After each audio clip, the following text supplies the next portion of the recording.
Allez, c'est bon, nous pouvons continuer. Donc, bonjour nous allons démarrer le troisième enregistrement. Donc, lors des deux enregistrements précédents, on avait eu à charger, préparer, corriger, inspecter, corriger les incohérences, supprimer les valeurs manquantes. Donc, tout ça, on avait eu à. C'est les différentes étapes qu'on avait pu réaliser sur notre ensemble donné. Donc,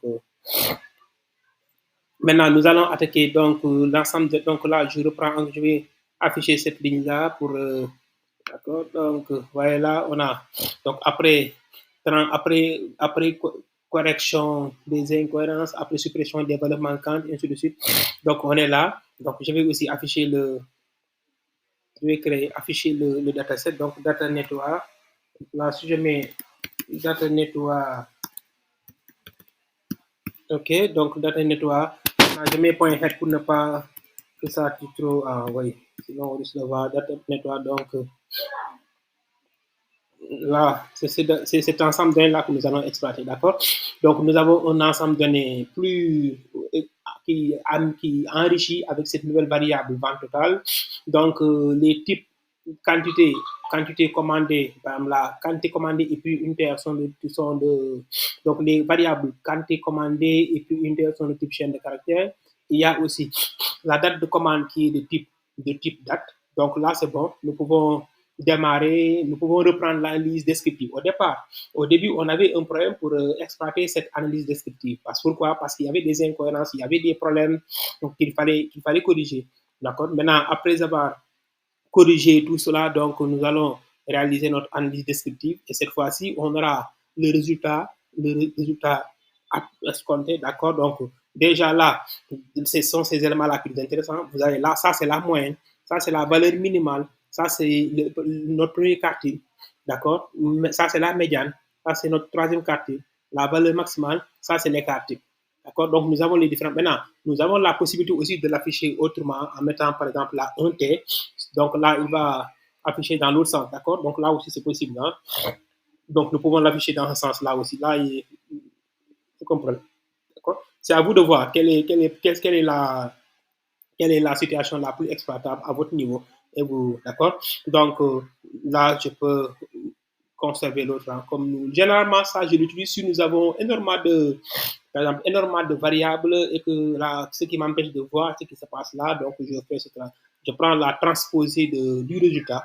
Donc, la transposée du résultat de cette matrice-là, du tableau. Donc, ça veut dire que les lignes deviennent des colonnes, des lignes, ainsi de suite. Aucun problème. Donc, là, la première lecture que nous pouvons faire de cette analyse descriptive, c'est quoi? Vous voyez, par exemple, ça, c'est la quantité commandée.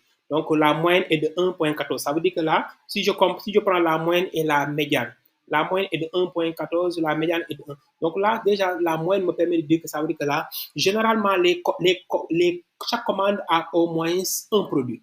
Chaque commande a au moins un produit. Ça nous pouvons le dire, vu que par exemple, la moyenne est de 1,12. Donc, chaque commande a au moins un produit. D'accord? Donc, les quantités commandées. Donc, pour chaque commande, nous avons au moins, et là aussi, la valeur minimale, c'est 1. Nous avons 1 à 9 produits pour chaque commandant. Donc, ça veut dire que nous avons des commandes simples et nous avons aussi des commandes groupées. Les commandes groupées, ça veut dire que nous avons des commandes avec jusqu'à 9 produits. Donc, ça, c'est des commandes groupées, ainsi de suite, d'accord? Donc, c'est bon. Là, ça marche. Donc, chaque commande a. Donc, nous avons 50% des commandes qui ont, par exemple, là, qui ont plus d'un produit.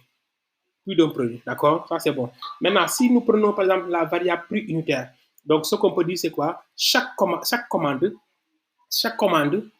d'accord? C'est ça, hein? Donc là, c'est la quantité de commande.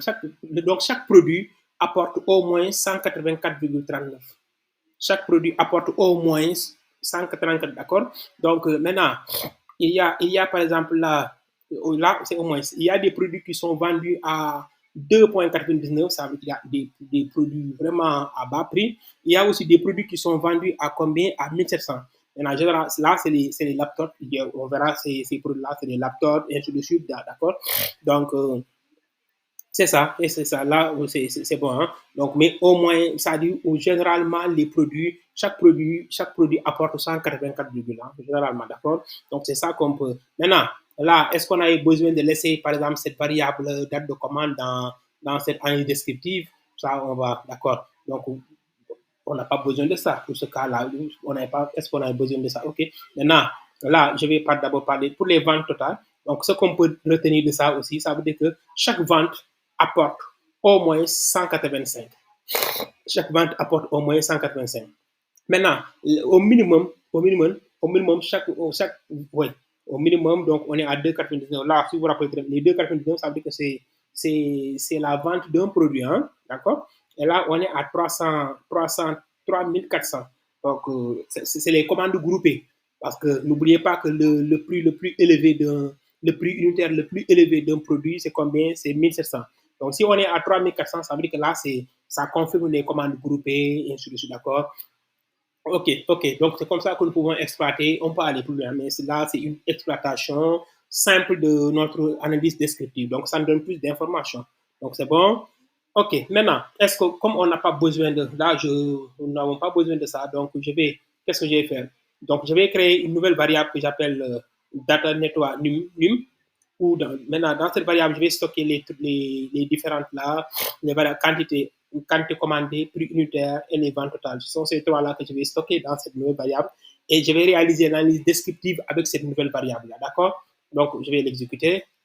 OK, là, c'est bon. Et si je réexécute l'analyse, je réexécute le point describe. Donc, vous voyez ce qui se passe. Nous avons seulement les trois là. Donc, quantité commandée, prix unitaire, vente totale. Donc, nous avons pu nous avons pu retirer cette variable-là, date de commande, d'accord? Donc là, c'est bon, et ainsi de suite, d'accord? Donc, nous allons afficher, donc ça veut dire là, l'ensemble de données, notre ensemble de données est là. Nous avons c'est-à-dire l'identifiant de la commande, nous avons le nom du produit, nous avons la quantité commandée, nous avons le prix unitaire, nous avons la date de commande, nous avons aussi le lieu de la livraison et nous avons aussi les ventes totales. Donc, c'est ça le dataset que nous allons exploiter. Maintenant, quel est notre objectif? Notre objectif, c'est de faire quoi? C'est de réaliser, par exemple, là, une analyse des ventes, une analyse temporaire. C'est-à-dire, quelles sont les ventes? C'est-à-dire, quel est le mois le plus lucratif? Si nous parvenons à détecter ce mois-là, ce serait vraiment intéressant. Quel est par exemple, quel est le jour où nous faisons, par exemple, où nous avons le plus grand nombre de commandes? Ça aussi, ce serait vraiment intéressant. Quelle est l'heure de la journée où nous avons notre pic d'activité? Si nous parvenons à détecter ces trois-là, c'est ça. Donc, ça va nous permettre de pouvoir jouer sur ces éléments, ces trois-là, pour améliorer, par exemple, là, pour améliorer le chiffre d'affaires, pour essayer ainsi de suite. D'accord? Nous pouvons jouer sur ces trois-là. Donc, ce que nous allons faire, c'est quoi? Donc là, nous allons retirer, par exemple, là, au niveau de la date de commande, 2019, 4, 19, 8.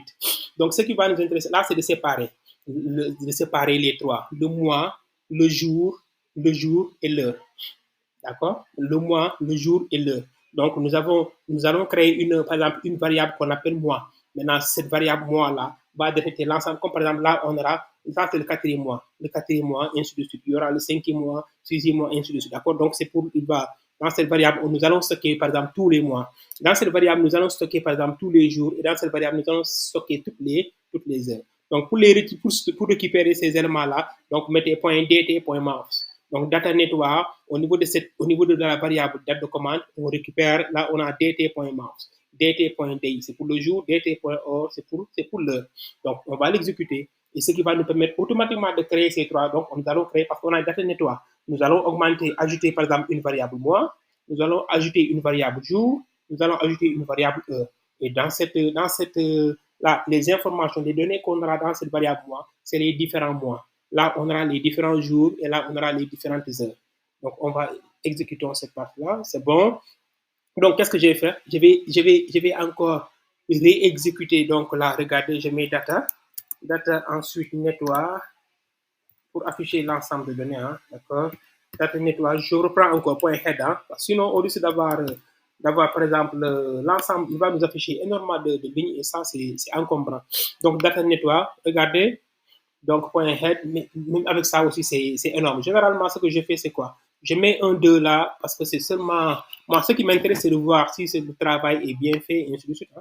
Donc, si vous regardez là, nous avons une variable qu'on appelle la variable mois. nous avons la variable jour et nous avons aussi la variable heure.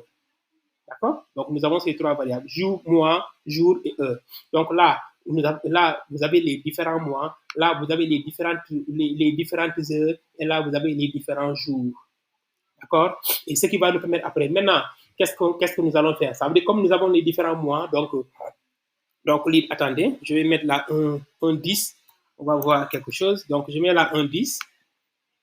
Regardez pour ces différents mois, les différentes heures, d'accord? Les différentes heures. Donc, on a quatrième mois, une fois, deux fois, trois fois, quatre fois, cinq fois, ainsi de suite. Donc, il va, ce qui nous intéresse là, c'est de compter le nombre de fois que nous avons le quatrième mois. Le nombre de fois que nous avons là, par exemple, là, vous voyez là, 19, 7, 12, 12, 12, nous l'avons, d'accord? Donc là, c'est ce travail-là que nous allons faire dans la cellule suivante. Donc, nous allons, donc, dans cette variable stat temp, nous allons, nous allons par exemple faire quoi? Donc là, nous avons notre dictionnaire, donc, où nous allons recenser par exemple les situations mensuelles, les situations journalières et les situations horaires. Maintenant, pour les situations mensuelles, ça veut dire que là, c'est les différents mois, ainsi de suite, qui seront comptabilisés et aussi value count, hein, d'accord? Donc, value count, nous allons, ça va nous permettre de pouvoir compter, d'accord? Faire le job, ainsi de même chose. Donc, on va l'exécuter. Et là, vous allez voir, d'accord, c'est réglé. Donc là, c'est réglé. On a notre variable. Donc là aussi, on a par exemple les produits. Vous vous rappelez les produits, les différents produits. Les différents produits. Donc ça veut dire que là aussi, peut-être, je prends un exemple. Le produit laptop a été acheté 5 fois, 6 fois, et ainsi de suite. Donc tout ça. Donc là, on va exécuter. C'est bon, ça marche. Maintenant, là, ce que nous allons faire, c'est nous allons afficher par exemple là les. Ok, on y va. Donc les situations mensuelles. Donc pour les situations mensuelles, nous avons par exemple le 12 là, c'est le 12e mois. Donc le 12e mois, c'est le mois le plus. Le 12, donc là, si on regarde très bien, le 12e mois est le mois le plus. C'est le mois où nous avons le plus grand nombre de ventes. Donc le 12e mois, on est à 24 984. Je le répète encore, le 12e mois, c'est le mois où nous avons réalisé le plus grand nombre de ventes. Le 12e mois, c'est le mois de décembre. Maintenant, et ça se comprend, hein, ça se comprend. Le 12e mois, c'est quoi? Le 12e mois, généralement, c'est le mois le plus lucratif, c'est le mois le plus rentable. Pourquoi? C'est parce que c'est grâce au fait, c'est le mois de décembre. Donc il y a tellement d'achats qui seront réalisés, et ainsi de suite. Donc, et là, ça se comprend. Maintenant, si on prend le mois le moins lucratif, c'est le mois de janvier. Pourquoi? Parce que c'est une période post-fête. Comme les dépenses les plus élevées sont réalisées au mois de décembre, donc après le mois de décembre, ça veut dire que les poches seront vides. Donc les gens seront obligés de faire quoi?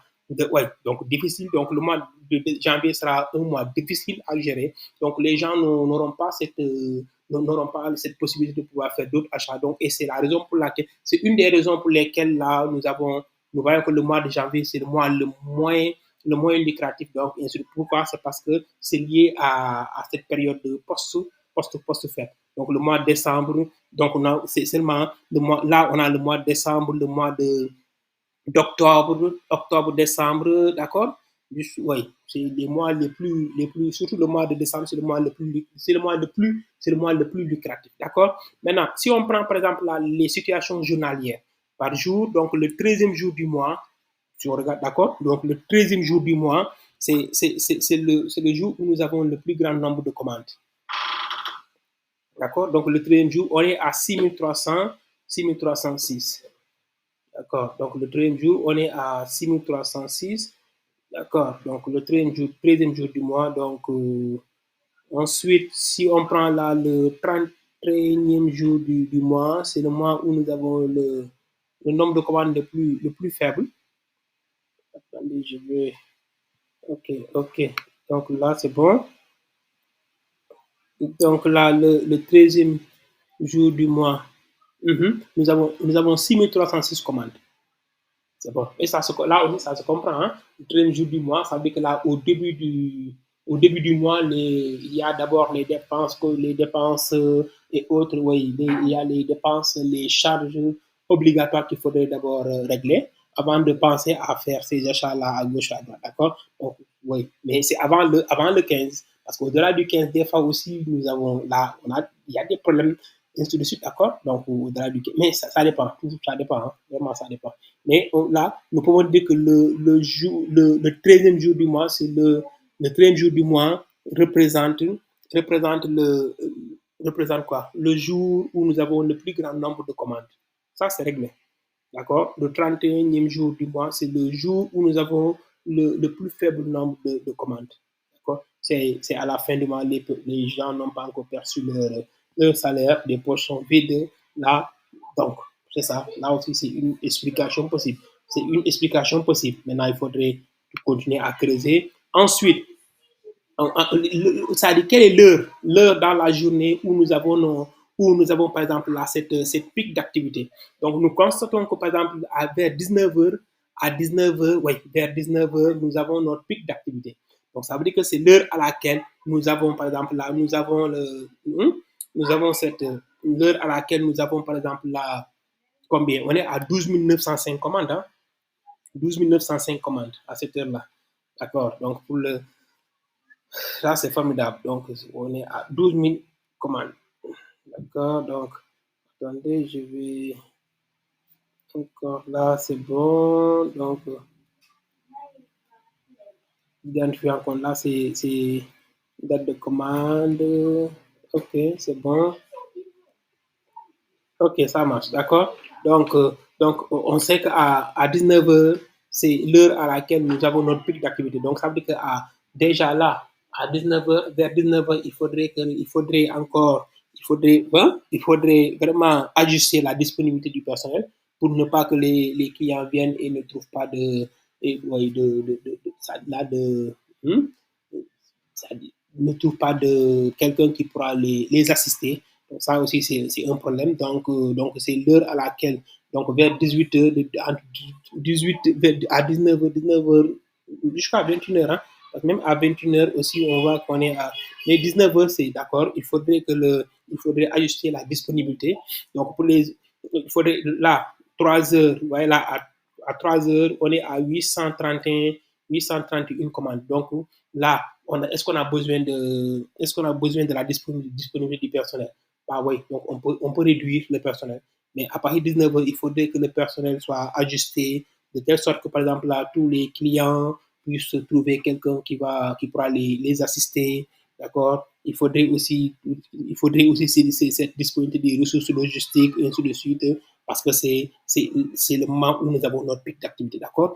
Donc, s'il y a des campagnes aussi, voilà, déjà à partir de là, s'il y a des campagnes promotionnelles, s'il y a des campagnes publicitaires, donc surtout des campagnes promotionnelles, donc ça veut dire qu'il faudrait les caler à 19h, il faudrait les caler au 13e jour du mois, il faudrait les caler surtout au mois de décembre. Donc, si nous avons des campagnes publicitaires, des campagnes promotionnelles, ainsi de tout ça, c'est possible. Il serait vraiment intéressant de les caler au mois de décembre, le 13e jour, et ensuite vers 19h. C'est possible aussi. Parce que là, chaque mois, le 13e jour est le mois le mois avec, le 13e jour, c'est le jour où nous avons le nombre de commandes le plus élevé. Donc, vers le 13e jour de chaque mois, il faudrait cette disponibilité des produits.